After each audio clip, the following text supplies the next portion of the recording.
Hi, welcome back to this channel. Should you not listen to the chapter 19, I would suggest you to listen to it first. You can find the video in my playlist. Without further ado, shall we start? Let's enjoy yourself with the book, The Last of the Mohicans by James Fenimore Cooper. Chapter 20.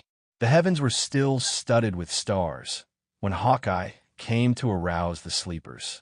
Casting aside their cloaks, Munro and Hayward were on their feet, while the woodsman was still making his low calls at the entrance of the rude shelter where they had passed the night. When they issued from beneath its concealment, they found the scout awaiting their appearance nigh by, and the only salutation between them was the significant gesture for silence made by their sagacious leader. "Think over your prayers," he whispered, as they approached him, "for he to whom you make them knows all tongues, that of the heart, as well as those of the mouth. But speak not a syllable. It is rare for a white voice to pitch itself properly in the woods, as we have seen by the example of that miserable devil, the singer. Come," he continued, turning toward a curtain of the works, "let us get into the ditch on this side, and be regardful to step on the stones and fragments of wood as you go." His companions complied, though to two of them the reasons of this extraordinary precaution were yet a mystery. When they were in the low cavity that surrounded the earthen fort on three sides, they found that passage nearly choked by the ruins. With care and patience, however, they succeeded in clambering after the scout until they reached the sandy shore of the Horican. "That's a trail that nothing but a nose can follow," said the satisfied scout, looking back along their difficult way. "Grass is a treacherous carpet for a flying party to tread on, but wood and stone take no print from a moccasin. Had you worn your armed boots, there might, indeed, have been something to fear, but with the deerskin suitably prepared, a man may trust himself, generally, on rocks with safety. Shove in the canoe nigher to the land. Uncas, this sand will take a stamp as easily as the butter of the Jarmans on the Mohawk. Softly, lad, softly. It must not touch the beach, or the knaves will know by what road we have left the place." The young man observed the precaution, and the scout, laying a board from the ruins to the canoe, made a sign for the two officers to enter. When this was done, everything was studiously restored to its former disorder, and then Hawkeye succeeded in reaching his little birchen vessel, without leaving behind him any of those marks which he appeared so much to dread. Hayward was silent until the Indians had cautiously paddled the canoe some distance from the fort and within the broad and dark shadows that fell from the eastern mountain on the glassy surface of the lake. Then he demanded, "What need have we for this stolen and hurried departure? If the blood of an Oneida could stain such a sheet of pure water as this we float on," returned the scout, "your two eyes would answer your own question. Have you forgotten the skulking reptile Uncas slew? By no means. But he was said to be alone, and dead men give no cause for fear. Aye, he was alone in his deviltry. But an Indian whose tribe counts so many warriors need seldom fear his blood will run without the death shriek coming speedily from some of his enemies. But our presence, the authority of Colonel Munro, would prove sufficient protection against the anger of our allies, especially in a case where the wretch so well merited his fate. I trust in heaven you have not deviated a single foot from the direct line of our course with so slight a reason. Do you think the bullet of that varlet's rifle would have turned aside, though his sacred majesty the king had stood in its path?" returned the stubborn scout. "Why did not the grand Frencher, he who is captain general of the Canadas, bury the tomahawks of the Hurons, if a word from a white can work so strongly on the nature of an Indian?" The reply of Hayward was interrupted by a groan from Munro, but after he had paused a moment, in deference to the sorrow of his aged friend, he resumed the subject. "The Marquis of Montcalm can only settle that error with his God," said the young man solemnly. "Aye, aye, now there's reason in your words, for they are bottomed on religion and honesty. There's a vast difference between throwing a regiment of white coats atwixt the tribes and the prisoners, and coaxing an angry savage to forget he carries a knife and rifle, with words that must begin with calling him your son. No, no," continued the scout, looking back at the dim shore of William Henry, which was now fast receding, and laughing in his own silent but heartfelt manner. "I put a trail of water atween us, and unless the imps can make friends with the fishes, and hear who has paddled across their basin this fine morning, we shall throw the length of the Horican behind us before they have made up their minds which path to take. With foes in front and foes in our rear, our journey is like to be one of danger. Danger, repeated Hawkeye calmly. No, not absolutely of danger, for with vigilant ears and quick eyes, we can manage to keep a few hours ahead of the knaves. Or, if we must try the rifle, there are 3 of us who understand its gifts as well as any you can name on the borders. No, not of danger, but that we shall have what you may call a brisk push of it is probable, and it may happen a brush, a scrimmage, or some such diversion, but always where covers are good and ammunition abundant. It is possible that Hayward's estimate of danger differed in some degree from that of the scout, for, instead of replying, he now sat in silence, while the canoe glided over several miles of water. Just as the day dawned, they entered the narrows of the lake and stole swiftly and cautiously among their numberless little islands. It was by this road that Montcalm had retired with his army, and the adventurers knew not, but he had left some of his Indians in ambush to protect the rear of his forces and collect the stragglers. They, therefore, approached the passage with the customary silence of their guarded habits. Chingachgook laid aside his paddle, while Uncas and the scout urged the light vessel through crooked and intricate channels, where every foot that they advanced exposed them to the danger of some sudden rising on their progress. The eyes of the Sagamore moved warily from islet to islet, and copse to copse, as the canoe proceeded, and when a clearer sheet of water permitted, his keen vision was bent along the bald rocks and impending forest that frowned upon the narrow strait. Hayward, who was a doubly interested spectator, as well from the beauties of the place as from the apprehension natural to his situation, was just believing that he had permitted the latter to be excited without sufficient reason, when the paddle ceased moving, in obedience to a signal from Chingachgook. "Phew!" exclaimed Uncas, nearly at the moment that the light tap his father had made on the side of the canoe notified them of the vicinity of danger. "What now?" asked the scout. "The lake is as smooth as if the winds had never blown, and I can see along its sheet for miles. There is not so much as the black head of a loon dotting the water." The Indian gravely raised his paddle and pointed in the direction in which his own steady look was riveted. Duncan's eyes followed the motion. A few rods in their front lay another of the wooded islets, but it appeared as calm and peaceful as if its solitude had never been disturbed by the foot of man. "I see nothing," he said, "but land and water, and a lovely scene it is." "Hist!" interrupted the scout. "Aye, Sagamore, there is always a reason for what you do. 'Tis but a shade, and yet it is not natural. You see the mist, Major, that is rising above the island. You can't call it a fog, for it is more like a streak of thin cloud. It is vapor from the water, that a child could tell. But what is the edging of blacker smoke that hangs along its lower side, and which you may trace down into the thicket of hazel? 'Tis from a fire, but one that, in my judgment, has been suffered to burn low. Let us, then, push for the place and relieve our doubts," said the impatient Duncan. "The party must be small that can lie on such a bit of land. If you judge of Indian cunning by the rules you find in books, or by white sagacity, they will lead you astray, if not to your death," returned Hawkeye, examining the signs of the place with that acuteness which distinguished him. "If I may be permitted to speak in this matter, it will be to say that we have but 2 things to choose between. The one is to return and give up all thoughts of following the Hurons." "Never!" exclaimed Hayward, in a voice far too loud for their circumstances.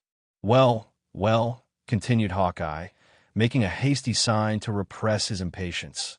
"I am much of your mind myself, though I thought it becoming my experience to tell the whole. We must, then, make a push, and if the Indians or Frenchers are in the narrows, run the gauntlet through these toppling mountains. Is there reason in my words, Sagamore?" The Indian made no other answer than by dropping his paddle into the water and urging forward the canoe. As he held the office of directing its course, his resolution was sufficiently indicated by the movement. The whole party now plied their paddles vigorously, and in a very few moments they had reached a point whence they might command an entire view of the northern shore of the island. the side that had hitherto been concealed. "There they are, by all the truth of signs," whispered the scout. "Two canoes and a smoke. The knaves haven't yet got their eyes out of the mist, or we should hear the accursed whoop. Together, friends, we are leaving them, and are already nearly out of whistle of a bullet." The well-known crack of a rifle, whose ball came skipping along the placid surface of the strait, and a shrill yell from the island, interrupted his speech, and announced that their passage was discovered. In another instant, several savages were seen rushing into canoes, which were soon dancing over the water in pursuit. These fearful precursors of a coming struggle said no change in the countenances and movements of his three guides, so far as Duncan could discover, except that the strokes of their paddles were longer and more in unison, and caused the little bark to spring forward like a creature possessing life and volition. "Hold them there, Sagamore," said Hawkeye, looking coolly backward over this left shoulder, while he still plied his paddle. "Keep them just there. Them Hurons have never a piece in their nation that will execute at this distance. But Killdeer has a barrel on which a man may calculate." The scout, having ascertained that the Mohicans were sufficient of themselves to maintain the requisite distance, deliberately laid aside his paddle and raised the fatal rifle. Several times he brought the piece to his shoulder, and when his companions were expecting its report, he as often lowered it to request the Indians would permit their enemies to approach a little nigher. At length his accurate and fastidious eye seemed satisfied, and, throwing out his left arm on the barrel, he was slowly elevating the muzzle, when an exclamation from Uncas, who sat in the bow, once more caused him to suspend the shot. "What now, lad?" demanded Hawkeye. "You save a Huron from the death shriek by that word. Have you reason for what you do?" Uncas pointed toward a rocky shore a little in their front, whence another war canoe was darting directly across their course. It was too obvious now that their situation was imminently perilous to need the aid of language to confirm it. The scout laid aside his rifle and resumed the paddle, while Chingachgook inclined the bows of the canoe a little toward the western shore, in order to increase the distance between them and this new enemy. In the meantime, they were reminded of the presence of those who pressed upon their rear by wild and exulting shouts. The stirring scene awakened even Munro from his apathy. "Let us make for the rocks on the main," he said, with the mien of a tired soldier, "and give battle to the savages. God forbid that I, or those attached to me and mine, should ever trust again to the faith of any servant of the Lewises." "He who wishes to prosper in Indian warfare," returned the scout, "must not be too proud to learn from the wit of a native. Lay her more along the land, Sagamore. We are doubling on the varlets, and perhaps they may try to strike our trail on the long calculation." Hawkeye was not mistaken, for when the Hurons found their course was likely to throw them behind their chase, they rendered it less direct, until, by gradually bearing more and more obliquely, the two canoes were, ere long, gliding on parallel lines, within 200 yards of each other. It now became entirely a trial of speed. So rapid was the progress of the light vessels, that the lake curled in their front in miniature waves, and their motion became undulating by its own velocity. It was, perhaps, owing to this circumstance, in addition to the necessity of keeping every hand employed at the paddles, that the Hurons had not immediate recourse to their firearms. The exertions of the fugitives were too severe to continue long, and the pursuers had the advantage of numbers. Duncan observed with uneasiness that the scout began to look anxiously about him, as if searching for some further means of assisting their flight. "Edge her a little more from the sun, Sagamore," said the stubborn woodsman. "I see the knaves are sparing a man to the rifle. A single broken bone might lose us our scalps. Edge more from the sun, and we will put the island between us." The expedient was not without its use. A long, low island lay at a little distance before them, and, as they closed with it, the chasing canoe was compelled to take a side opposite to that on which the pursued passed. The scout and his companions did not neglect this advantage, but the instant they were hid from observation by the bushes, they redoubled efforts that before had seemed prodigious. The two canoes came round the last low point, like two coursers at the top of their speed, the fugitives taking the lead. This change had brought them nigher to each other. However, while it altered their relative positions. You showed knowledge in the shaping of a birchen bark. Uncas, when you chose this from among the Huron canoes, said the scout, smiling, apparently more in satisfaction at their superiority in the race than from that prospect of final escape, which now began to open a little upon them. The imps have put all their strength again at the paddles, and we are to struggle for our scalps with bits of flattened wood, instead of clouded barrels and true eyes. A long stroke, and together friends. They are preparing for a shot, said Hayward, and as we are in a line with them, it can scarcely fail. Get you, then, into the bottom of the canoe, returned the scout. You and the colonel. It will be so much taken from the size of the mark. Hayward smiled, as he answered, it would be but an ill example for the highest in rank to dodge, while the warriors were under fire. Lord, Lord, that is now a white man's courage, exclaimed the scout, and like to many of his notions, not to be maintained by reason. Do you think the Sagamore, or Uncas, or even I, who am a man without a cross, would deliberate about finding a cover in the scrimmage, when an open body would do no good? For what have the Frenchers reared up their Quebec, if fighting is always to be done in the clearings? All that you say is very true, my friend, replied Hayward. Still, our customs must prevent us from doing as you wish. A volley from the Hurons interrupted the discourse, and, as the bullets whistled about them, Duncan saw the head of Uncas turned, looking back at himself and Munro. Notwithstanding the nearness of the enemy, and his own great personal danger, the countenance of the young warrior expressed no other emotion, as the former was compelled to think, than amazement at finding men willing to encounter so useless an exposure. Chingachgook was probably better acquainted with the notions of white men, for he did not even cast a glance aside from the riveted look as I maintained on the object by which he governed their course. A ball soon struck the light and polished paddle from the hands of the chief, and drove it through the air, far in the advance. A shout arose from the Hurons, who seized the opportunity to fire another volley. Uncas described an arc in the water with his own blade, and, as the canoe passed swiftly on, Chingachgook recovered his paddle, and flourishing it on high, he gave the war-whoop of the Mohicans, and then lent his strength and skill again to the important task. The clamorous sounds of "Le Gros Serpent," "La Longue Carabine," "Le Surf Agile," burst at once from the canoes behind, and seemed to give new zeal to the pursuers. The scout seized Killdeer in his left hand, and elevating it about his head, he shook it in triumph at his enemies.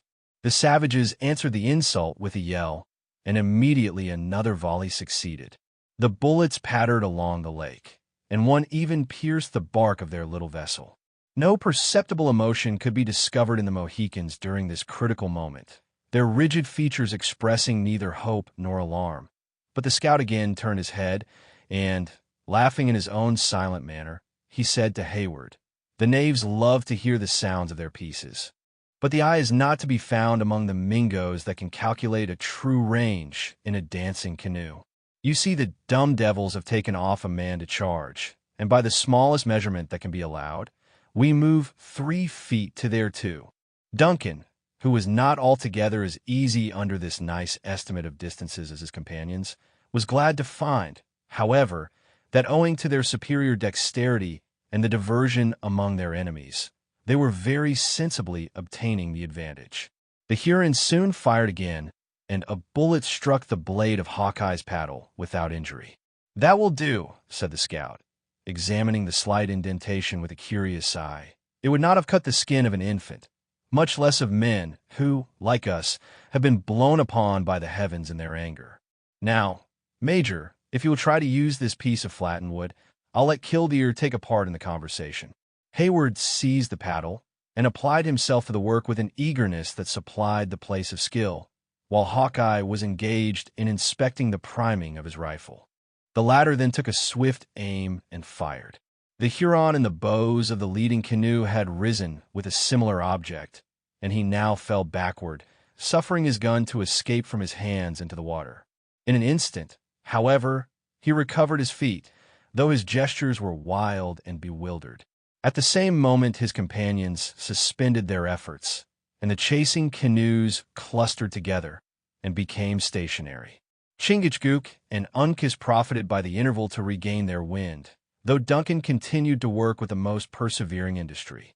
The father and son now cast calm but inquiring glances at each other, to learn if either had sustained any injury by the fire, for both well knew that no cry or exclamation would, in such a moment of necessity, have been permitted to betray the accident. A few large drops of blood were trickling down the shoulder of the Sagamore, who, when he perceived that the eyes of Uncas dwelt too long on the sight, raised some water in the hollow of his hand, and washing off the stain, was content to manifest, in this simple manner, the slightness of the injury. "Softly, softly, Major," said the scout, who by this time had reloaded his rifle.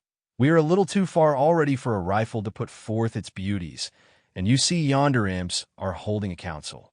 Let them come up within striking distance. Mine may well be trusted in such a matter, and I will trail the varlets the length of the Horican, guaranteeing that not a shot of theirs shall, at the worst, more than break the skin, while Killdeer shall touch the life twice and 3 times." "We forget our errand," returned the diligent Duncan. "For God's sake, let us profit by this advantage, and increase our distance from the enemy." "Give me my children," said Munro, hoarsely. "Trifle no longer with a father's agony, but restore me my babes." Long and habitual deference to the mandates of his superiors had taught the scout the virtue of obedience. Throwing a last and lingering glance at the distant canoes, he laid aside his rifle, and, relieving the wearied Duncan, resumed the paddle, which he wielded with sinews that never tired.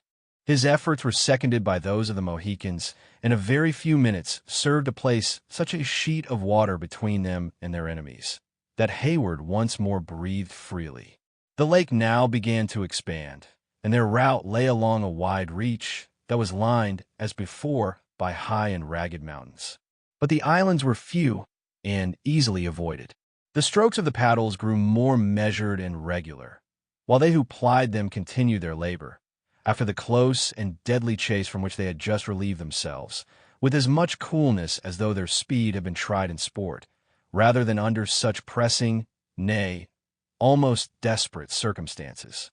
Instead of following the western shore, whither their errand led them, the wary Mohican inclined his course more toward those hills behind which Montcalm was known to have led his army into the formidable fortress of Ticonderoga.